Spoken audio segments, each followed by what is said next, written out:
श्री गणेशाय नमः। श्री जानकी वल्लभो विजयते। श्री रामचरितमानस प्रथम सोपान। बालकांड। अक्षरों, अर्थ समूहों, रसों, छंदों और मंगलों की करने वाली सरस्वती जी और गणेश जी की मैं वंदना करता हूँ। श्रद्धा और विश्वास के स्वरूप श्री पार्वती जी और श्री शंकर जी मैं वंदना करता हूँ, जिनके बिना सिद्ध जन अपने अंतःकरण में स्थित ईश्वरों को नहीं देख सकते। ज्ञानमय नित्य शंकर रूपी गुरु की मैं वंदना करता हूँ, जिनके आश्रित होने से ही टेढ़ा चंद्रमा भी सर्वत्र वंदित होता है। श्री सीताराम जी के गुण समूह रूपी पवित्र वन में विहार करने वाले विशुद्ध विज्ञान संपन्न कवीश्वर श्री वाल्मीकि जी और कपीश्वर श्री हनुमान जी की मैं वंदना करता हूँ।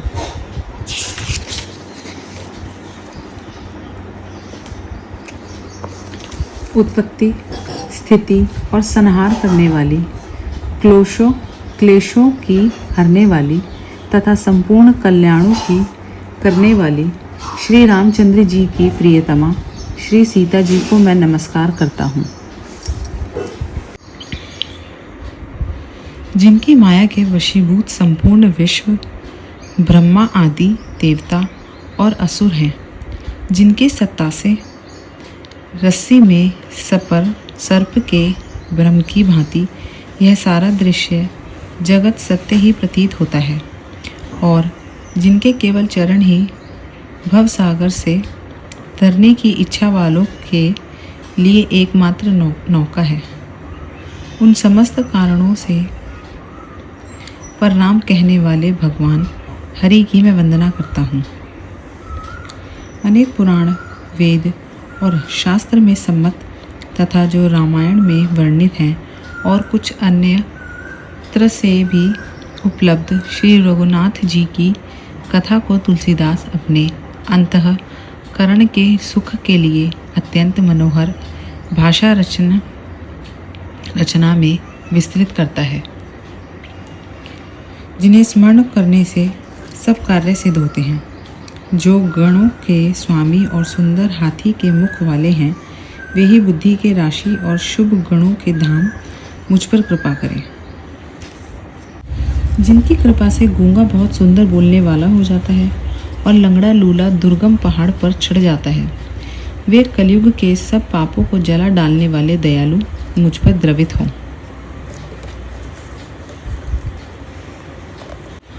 जो नील कमल के समान श्याम वर्ण है, पूर्ण खिले हुए लाल कमल के समान जिनके नेत्र हैं, और जो सदा क्षीर सागर में शयन करते हैं, वे भगवान नारायण मेरे हृदय में निवास करें। जिनका कुंद के पुष्प और चंद्रमा के समान शरीर है, जो पार्वती जी के प्रियतम हैं और दया के धाम हैं, और जिनका दीनों पर स्नेह है, वे कामदेव का मर्दन करने वाले शंकर जी मुझ पर कृपा करें। मैं उन गुरु महाराज के चरण कमल की वंदना करता हूँ, जो कृपा के समुद्र और नर रूप में श्री हरि हैं, और जिनके वचन महामोह रूपी घने अंधकार के नाश करने के लिए सूर्य किरणों के समूह हैं। मैं गुरु महाराज के चरण कमलों की रज की वंदना करता हूँ, जो सुरुचि, सुगंध तथा अनुराग रूपी रस से संपूर्ण है। वह अमर मूल का सुंदर चूर्ण है, जो संपूर्ण भव रोगों के परिवार को नाश करने वाला है। वह रज सुकृति रूपी शिवजी के शरीर पर सुशोभित निर्मल विभूति है और सुंदर कल्याण और आनंद की जननी है। भक्त के मन रूपी सुंदर दर्पण के मैल को दूर करने वाली और तिलक करने से गुणों के समूहों को वश में करने वाली है। श्री गुरु महाराज के चरण नखों की ज्योति मणियों के प्रकाश के समान है, जिसके स्मरण करते ही हृदय में दिव्य दृष्टि उत्पन्न हो जाती है। वह प्रकाश अज्ञान रूपी अंधकार का नाश करने वाला है। वह जिसके हृदय में आ जाता है उसके बड़े भाग्य हैं।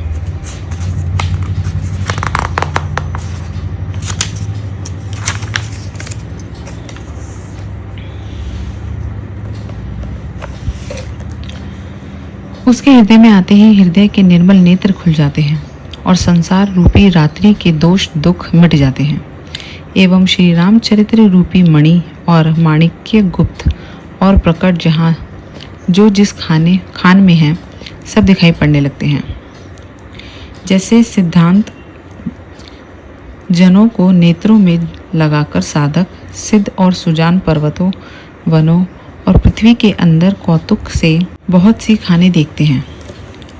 श्री गुरु महाराज के चरणों की रज कोमल और सुंदर नयनामृत अंजन है जो नेत्रों के दोषों का नाश करने वाला है।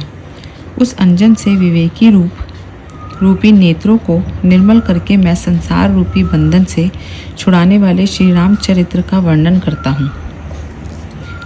पहले पृथ्वी के देवता ब्राह्मणों के चरणों की वंदना करता हूँ जो अज्ञान से उत्पन्न सब संदेहों को हरने वाले हैं। फिर सब गुणों की खान संत समाज को प्रेम सहित सुंदर वाणी से प्रणाम करता हूँ। संतों का चरित्र कपास के चरित्र शुभ है जिसका फल नीरस विशद और गुणमय होता है। कपास की डोरी नीरस होती है। संत चरित्र में भी विषय शक्ति नहीं है, इससे वह भी नीरस है। कपास उज्जवल होता है। संत का हृदय भी अज्ञान और पाप रूपी अंधकार से रहित होता है, इसलिए वह विशद है और कपास में गुण होते हैं। इसी प्रकार संत का चरित्र भी सद्गुणों का भंडार होता है, इसलिए वह गुणमय है। जैसे कपास का धागा सुई के किए हुए छेदों को अपना तन देकर ढक देता है, अथवा कपास जैसे लोढ़े जाने काते जाने और बुने जाने का कष्ट सहकर भी वस्त्र के रूप में परिणत होकर दूसरों के गोपनीय स्थानों को ढकता है, उसी प्रकार संत स्वयं दुख सहकर दूसरों के छिद्रों को ढकता है, जिसके कारण उसने जगत में वंदनीय यश प्राप्त किया है। संतों का समाज आनंद और कल्याणमय है, जो जगत में चलता फिरता तीर्थराज है, जहाँ राम भक्ति रूपी गढ़गंगा जी की धारा है और ब्रह्मा विचार का प्रचार सरस्वती जी हैं। विधि और निषेध रूपी कर्मों की तथा कलयुग के पापों को हरने वाली सूर्य तनया यमुना जी है और भगवान विष्णु और शंकर जी की कथाएं त्रिवेणी रूप से सुशोभित हैं, जो सुनते ही सब आनंद और कल्याणों को देने वाली है। अपने धर्म में जो अटल विश्वास है वह अक्षयवट है और शुभ कर्म ही उस तीर्थराज का समाज है। वह सब देशों में सब समय सभी को सहज ही में प्राप्त हो सकता है और आदर पूर्वक सेवन करने से क्लेशों को नष्ट करने वाला है। वह तीर्थराज अलौकिक और अकथनीय है एवं तत्काल फल देने वाला है। उसका प्रभाव प्रत्यक्ष है। जो मनुष्य इस संत समाज रूपी तीर्थराज का प्रभाव प्रसन्न मन से सुनते और समझते हैं और फिर अत्यंत प्रेम पूर्वक इसमें गोते लगाते हैं, वे इस शरीर के रहते ही धर्म अर्थ काम मोक्ष चारों फल पा जाते हैं। इस तीर्थराज में स्नान का फल तत्काल ऐसे देखने में आता है कि कौवे कोयल बन जाते हैं और बगुले हंस। यह सुनकर कोई आश्चर्य न करे, क्योंकि सत्संग की महिमा छिपी नहीं है। वाल्मीकि जी, नारद जी और अगस्त्य जी ने अपने अपने मुखों से अपनी होनी कही है। जल में रहने वाले, जमीन पर चलने वाले और आकाश में विचरने वाले नाना प्रकार के जड़ चेतन जितने जीव इस जगत में हैं, उनमें से जिसने जिस समय जहाँ कहीं भी जिस किसी यत्न से बुद्धि कीर्ति सदगति विभूति और भलाई पाई है, सो सब सत्संग का ही प्रभाव समझना चाहिए। वेदों में और लोक में इनकी प्राप्ति का दूसरा कोई उपाय नहीं है। सत्संग के बिना विवेक नहीं होता और श्री राम जी की कृपा के बिना वह सत्संग सहज में मिलता नहीं। सत्संगति आनंद और कल्याण की जड़ है। सत्संग की सिद्धि ही फल है और सब साधन तो फूल है। दुष्ट भी सत्संगति पाकर सुधर जाते हैं। जैसे पारस के स्पर्श से लोहा सुहावना हो जाता है, किंतु दैव योग से यदि कभी सज्जन कुसंगति में पड़ जाते हैं तो वे वहाँ भी सांप की मणि के समान अपने गुणों का ही अनुसरण करते हैं। अर्थात जिस प्रकार सांप का संसर्ग पाकर भी मणि उसके विष को ग्रहण नहीं करती तथा अपने सहज गुण प्रकाश को नहीं छोड़ती, उसी प्रकार साधु पुरुष दुष्टों के संग में रहकर भी दूसरों को प्रकाश ही देते हैं।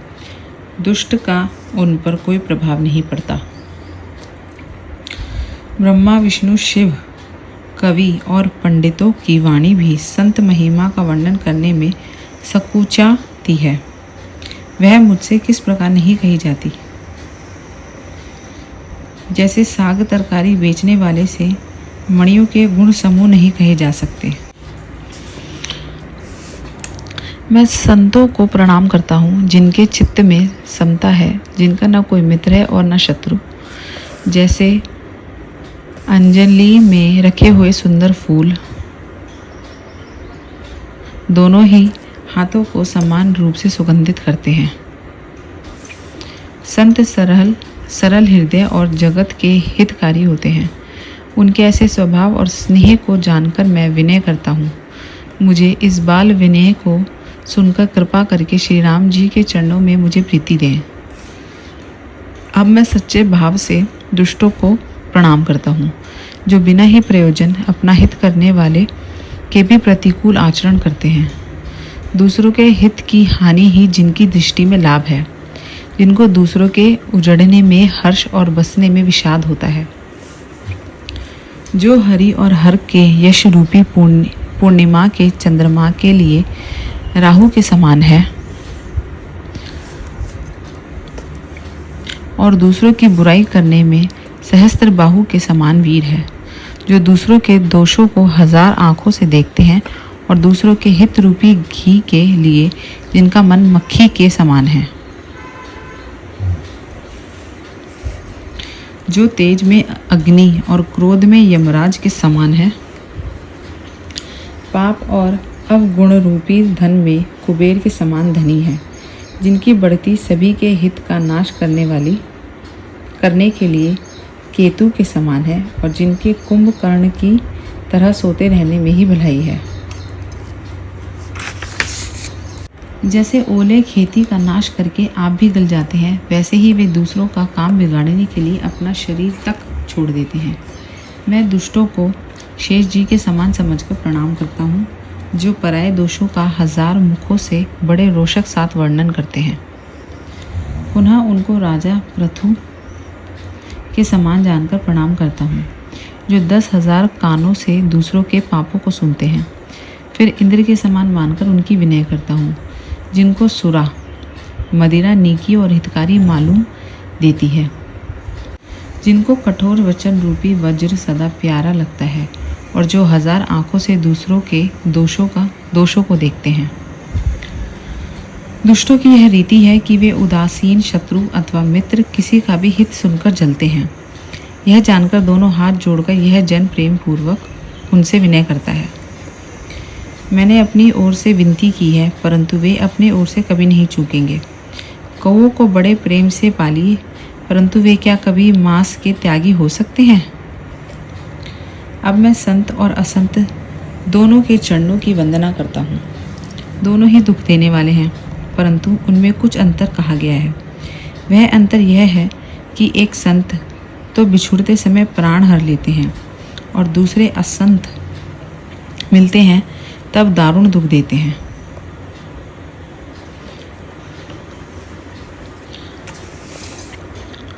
दोनों जगत में एक साथ पैदा होते हैं, पर कमल और जोंक की तरह उनके गुण अलग अलग होते हैं। कमल दर्शन और स्पर्श सुख देता है, किंतु जोग शरीर का स्पर्श पाते ही रक्त चूसने लगती है। साधु अमृत के समान मृत्यु रूपी संसार से उबारने वाला और असाधु मदिरा के समान मोह प्रसाद और जड़ता उत्पन्न करने वाला है। दोनों को उत्पन्न करने वाला जगत रूपी अगाध समुद्र एक ही है।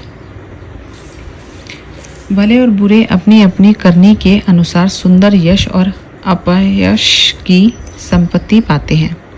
अमृत, चंद्रमा, गढ़गंगा जी और साधु एवं विष, अग्नि, कलयुग के पापों की नदी अर्थात कर्मनाशा और हिंसा करने वाला व्याध, इनके गुण अवगुण सब कोई जानते हैं, किंतु जिसे जो भाता है उसे वही अच्छा लगता है।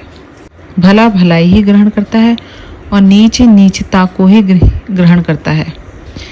अमृत की सराहना अमर करने में ही होती है और विष की मारने में। दुष्टों के पापों और अवगुणों की और साधुओं के गुणों की कथाएं दोनों ही अपार और अथाह समुद्र हैं। इसी से कुछ गुण और दोषों का वर्णन किया गया है, क्योंकि बिना पहचाने उनका ग्रहण या त्याग नहीं हो सकता। भले बुरे सभी ब्रह्मा के पैदा किए हुए हैं, पर गुण और दोषों का विचार करके वेदों ने उनको अलग अलग कर दिया है। वेद, इतिहास और पुराण कहते हैं कि ब्रह्मा की यह सृष्टि गुण अवगुणों से सनी हुई है।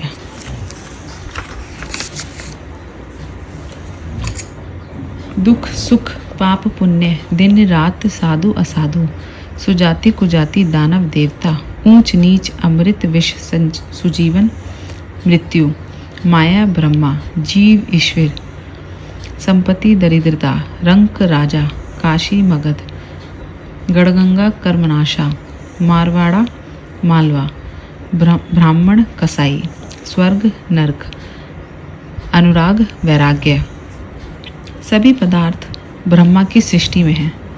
वेद शास्त्रों ने उनके गुण दोषों का विभाग कर दिया है। विधाता ने इस जड़ चेतन विश्व को गुण दोष में रचा है, किंतु संत रूपी हंस दोष रूपी जल को छोड़कर गुण रूपी दूध को ही ग्रहण करते हैं।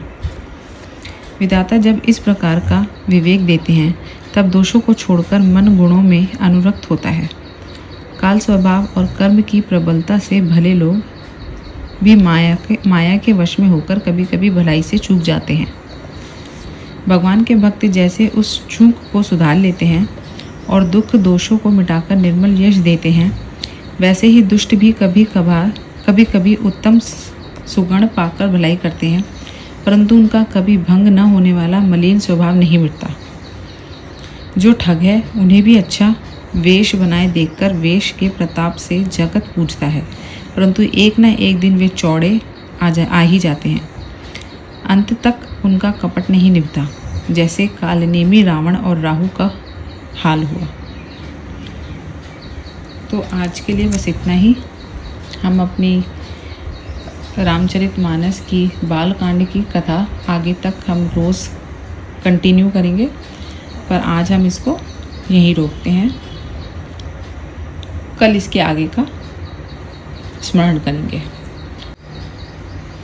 आशा करती हूँ आपको मेरे साथ रामचरितमानस का ज्ञान लेते हुए पढ़ते हुए बहुत अच्छा लग रहा होगा। तो चलिए आगे के पूरी सीरीज़ में हम साथ में इसको ख़त्म करेंगे और कोशिश करेंगे हम इससे कुछ अच्छी बातें ज़रूर सीख पाएँ एंड तक। तो तब तक के लिए मेरे साथ बने रहिए। मेरे चैनल को लाइक शेयर सब्सक्राइब ज़रूर करिएगा। Bye bye. तब तक आप लोग अपना ध्यान रखें। धन्यवाद।